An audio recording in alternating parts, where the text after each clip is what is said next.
bakit ano? Bakit biglang babaliktad si Ivy? Tapos, tingnan natin, suriin natin mga dahilan na sinabi niya. Ito ba yung totoo? O talagang may isang dahilan? Kung ako naman tanongin mo, may isang dahilan dyan na hindi natin alam. At yung dahilan na yan, pwede tayo magsabi, pwede natin pag-isipan, ano ba kaya? Tapos analisahin natin. So ganito yan. Una, magkapatid si Bongbong at saka si Ivy. Dahil alam pa ni Ivy na nagnakaw ang kanyang kapatid, sigurado ako na hindi niya iiwanan si Bongbong. Yan ang pinakauna. Siyempre magkakapatid sila eh. Tama. Pangatlo ay alam naman ni Ivy na pag binanatan niya si Bongbong, kapatid niya, sasama ang tingin ng mga pamilya kay Ivy. Sasama din ang tingin ng mga solid doon ng mga Ilocano kay Ivy. Kung nagkakpa din sila Ilocano, nag-gobernador pa sa Ilocos Norte si Ivy. Pero, at gobernador din sa Ilocos Norte, yung anak ni Ivy. Tama. May matinding dahilan talaga. At ang isa, o isa-isahin natin, ano ba talaga matinding dahilan? O baka naman, ang isa na isip ko na dahilan, baka biglang maging presidente si Sara. Nako! Siyempre, hindi natin alam ang kapalaran, di ba? Kailan ba maging presidente at vice-presidente? Maging presidente at vice-presidente ko, ang presidente na kasalukuyan ay magre-resign. Magre-resign ba kaya si BBM? Malabo. So, ano ang ibang pamamaraan?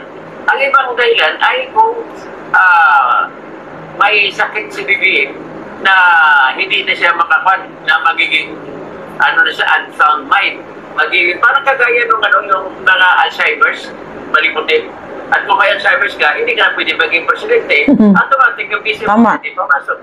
Ano ang mga dahilan kung bakit magiging presidente ang vice-presidente? Yan na. Ang isang dahilan, may impeach. Magpa-impeach at saka mag-guilty sa impeachment court. So ano nabi kong dahilan? Magkakasakit. Na yung sakit niya ay hindi na siya, wala na siya sa tamang isip. Wala sa tamang isip. Ay kung mamatay siya, isang dahilan ay Uy! kung mag-resign. Grabe ka naman. Na may iba pang dahilan, may impeach. So sa apat na dahilan na binabanggit ko, alam mo, hindi ko naman hiningi kung hiningi ng kapalaran. Kapalaran naman makapagsabi, malay mo kung biglang maging presidente si Sara. Sigurado lahat na yan ng mga bumabana kay Sara Len, takbuhan lang yan. Number 1 na tatakbo dyan, si Buhing Remulla. Lagot. Number 2 na tatakbo dyan, sino? Si Romualdez. Patay. Number 3 na tatakbo yung Papalayo. Sino pa? Si Benjamin. Si Torre. Dami nila tatakbo sa kangkungan nila, lahat siya pupulutin. Kaya ano naman, kaya ang dahilan, bakit siya bumaliktad at si Sara Duterte ang kanya talagang pinaglalaban. At ano naman sinabi naman ni Ivy noong kanyang sinabi ng pagkipaglaban niya para kay Sara? Tingnan natin. Ang unang dahilan niya ay sabihin natin hindi niya gusto yung ginawa ni BBM na kanyang kapatid. Bakit hindi niya gusto? Kasi po, sa kanyang pag-iisip, pinalayas na nga sila ng Pilipino noong 1996. At tapos na nakabalik sila, pinagbibigyan na sila ng Pilipino na makabalik. So dapat, ayusin ni BBM ang utang ng tatay niya na may baliktad lahat. At ang lahat ng patingin ng tao ay mapapatawad na sila ng tao. Pagkos, hindi ginagawa ni BBM. Pagkos, ang ginagawa niya ay kung ano-ano ginagawa niya na nakakasira. Sa kagaya na gano'n, dami niya mga pangako na hindi natupad. Number 1 dyan ang pangako na hindi natupad, yung magiging 20 pesos sa isang kilo ng bigas. So, number 2 na pangako, marami pa ibang pangako, hindi mo na kailangan malapit na! Oh, yung ratings niya sa survey. Yun yung bumaba, 25%. Yung bigas, hindi bumaba, hindi naging 20 pesos. Pero yung survey niya, bumaba naman. Ikaw talaga, 25%. Ang mga bagay, yung sabihin natin, pag nanakaw ang nangyari, nung pinuha nila, yung 89.9 billion na punto ng PhilHealth. At yun nilagay ko na sa general fund, yan pala para gamitin sa kung iba-ibang mga bagay para manakaw nila pera. Tapos tumuha din sila ng 170. Naputol. Nawala. Hintayin lang natin. Kasi 117 billion mula sa PDIC. At saan naman nila dinala? So lumalabas lang sa hearing ng Supreme Court at lumalabas yung kanilang mga katwiran na ginagamit ay invento dapat. Ang isa sa mga invento katwiran nila kung bakit nila kinuha yung 90 billion na pondo ng PhilHealth ay yung pupuntuhan daw nila na yung Panay, Negros, Guimaras na mga tulay. Yung pala, natagpuan ni Justice Amy Lazaro Javier, may pondo na pala na binigay kay SQS Bank. Wala na, pinang-ayuda na yun. Import para sa South Korea. Kompleto ng pondo, bakit kakuha ng pondo para doon? So, ibig sabihin, gobyernong sinungaling ang nangyayari sa pamahalaan ni Bongbong Marcos. Pinagbibigyan na kayo ng tao, tandaan mo yung BBM, na malinis din yung pangalan ng tatay ninyo. So ngayon, imbes ng ginawa mo ay malinis, wala.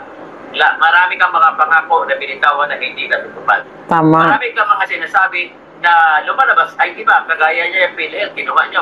Pag nanakaw naman na uyan. At pinapayagan mo ang iyong mga kasama na magnakaw sa flood control projects. So, tingnan mo nangyari dyan sa Bicol, sa Albay, at sa Kupakangan Batangas. Bumaha dahil sa Bagyong Christine at mahigit 200 na Pilipino ang namatay, karamihan mga Batanggenyo at saka mga Bicolano. Isa sa mga sa Batangas ay na tumama ang matinding baha dahil sa Bagyong Christine ay yung District 2 ng Batangas kung saan ang congresswoman ay si Jervin Lustro na si Congressman Ayuda. Ang tawag sa kanya, Congressman Ayuda. Alam mo saan ka makakakita ng congressman na bibigay ng pera? Pinapapila siya mismo na bibigay. Bawal yun, dapat na nabigay dyan, DSWD, hindi ito. So, yan po ang mga karakas na mga pamahalaan ni Bongbong Marcos. Correct. Ang numero 1 na pasira sa kanya ay si Romualdez. Kung anong gusto ni Romualdez na susunod dati. Tapos mga ayuda-ayuda ni Romualdez. Akalain mo naman, pirma mo, ibibito mo lamang yung mga ayuda-ayuda, hindi mo pa ginawa. So, ang gusto mo na huli, medyo siguro na kinabahan ka na, yung binito mo, tama yung pagbito mo, pinupurit na doon, GBBM. Yung binito mo yung batas na gagawing Pilipino, yung isang Chinese na pupo businessman. Tama yun. 1 point yun para sa iyo, papor ka doon. 1 point. At may isa pa siyang binito, hindi ko alam kung gusto ng taga Baguio City ginawa ko. Kasi may isang batas na binuo para sa Baguio City na pinagtibay ang siyudad ng Baguio City. Binito mo, hindi ko alam kung matutuwa mga taga Baguio sa iyo umikti. So marami kang mga utang sa Pilipino ginagawa mo. Ngayon, mataas na po yung mga presyuhan ngayon. Wala na, para lang tayo gusto mo magkahaliluyan lahat ng Pilipino sa iyo, Bongbong. Hindi naman natutupad. So kaya, ang tama naman na sinasabi ni Amy rito na imbis na bigyan mo ng parangal ang utang mo sa Pilipino ay sa pamamagitan ng paglinis ng pangalan ng tatay mo ay lalo mong dinidiin sa putik at pinakamatinding magnanakaw sa buong mundo na tinagurian na si Ferdinand Marcos Sr. Ang dami pa kaya mga ninakaw ninyo na hindi pa nakita, hindi pa sa nauli. Ikaw, kung sinauli mo lamang yung mga 203 billion na estate tax, hindi nyo pa binabayaran hanggang ngayon. So, sino kayo? Paano kayo magkakaroon ng karapatan na mananatili sa pwesto kung ganun po inyong ginagawa? Tama. Hindi ba dapat suklian ninyo yung pagbibigay ng ibang mga Pilipino ng karangalan sa inyo na mamuno ka, maupo ka sa pamahalaan? Although sinasabi ko na ang mga bagay na yan ay hindi naman dapat ay parang hindi importante sa karamihan, pero dapat sinunod nyo yan, di ba? Dapat binigyan nyo ng parangal, ng dahal, o ng utang na loob yung paglagay sa inyo sa pwesto. Nakikita na ni Amy ang posibilidad, malaking posibilidad, na baka biglang maging presidente si Sara Duterte. Kaya siya tumakbi na ngayon, bumalitan kay Sara. Okay? So, yan lang. Ibig sabihin, pwede na po ngayon magtanong, totoo ba may sakit siya? Ba't hindi ang sakit ni Bibi? Alam mo, naalala ko na sinasabi ni Ivan, nag-vlog pa si Dr. Garisi. Alala si Dr. Garisi sa mukha niya, si Bongbong Marcos, na pagkagano'n daw talagang emergency na daw talaga yun. Kaya nga, naniniwala ko kay Dr. Garisi kasi isang napakagaling na doktor din ito, kasi galing din ni Dr. Willie. At saka, personal kong kilala si Dr. Garisi. At noong nakoy na sa People's Journal na editor ako, lagi siya pumupunta doon sa opisina ko. At ang isang kasama ko, ang galing ang gout, ang bilis niya pinagaling, pupuntakin ko siya, yung gout ko, papagamot ko sa kanya. So anyway, yan po yung mga binabanggit ko. Ano ba talaga ang dahilan? Bakit bumaliktad? At nung bumaliktad siya, nagpalabas pa ng advertisement na itim. Ano? Unitim. Itim. Anong itim?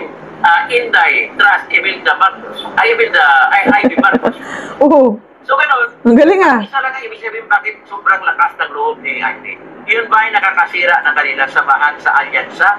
Nakakasira ba sa kandidatura niya? Naniniwala po ako na hindi nakakasira. Tapos nakagdag po sa kandidatura ni Ivy Marcos yan. Wala ko na, kung survey natin pag ipapaniwalaan, nasa bottom below top dot niya si Ivy.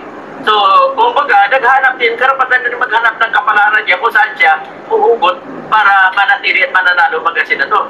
So, dito, talagang yung nakita niya, pasalamat naman din kami ako, personal na pasalamat at nakita niya yung punto ko na pag-aristo kay Digong ay illegal.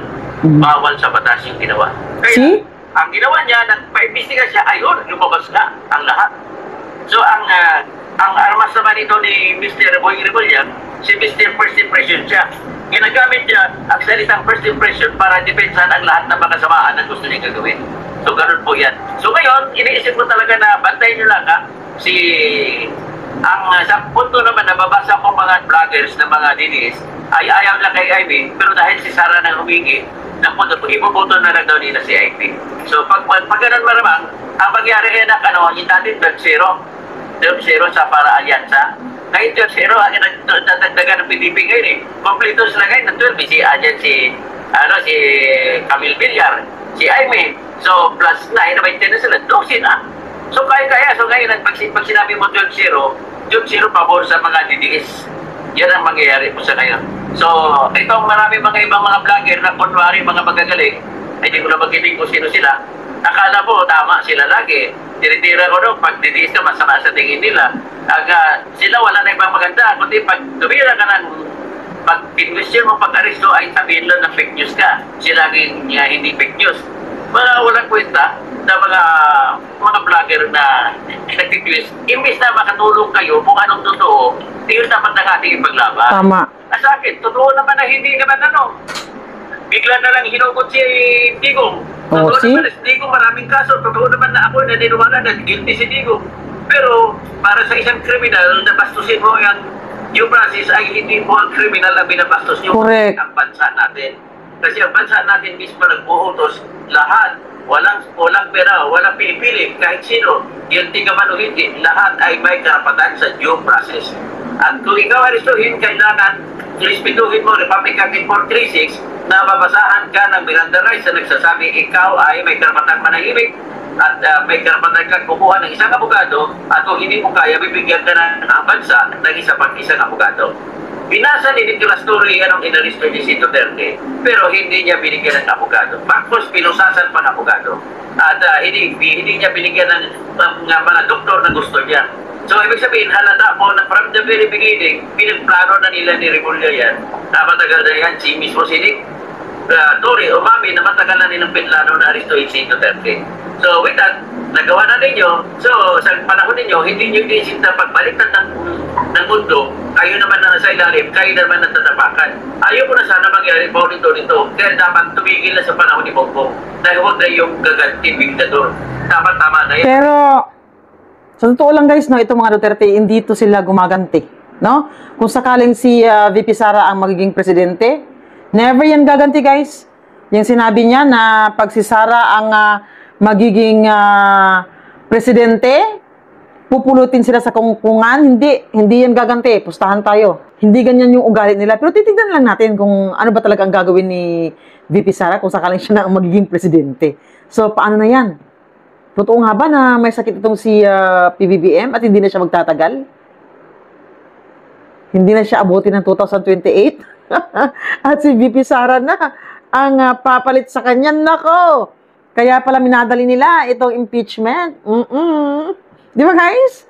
So, ano po ang masasabi nyo sa video ito? Comment down below lang po.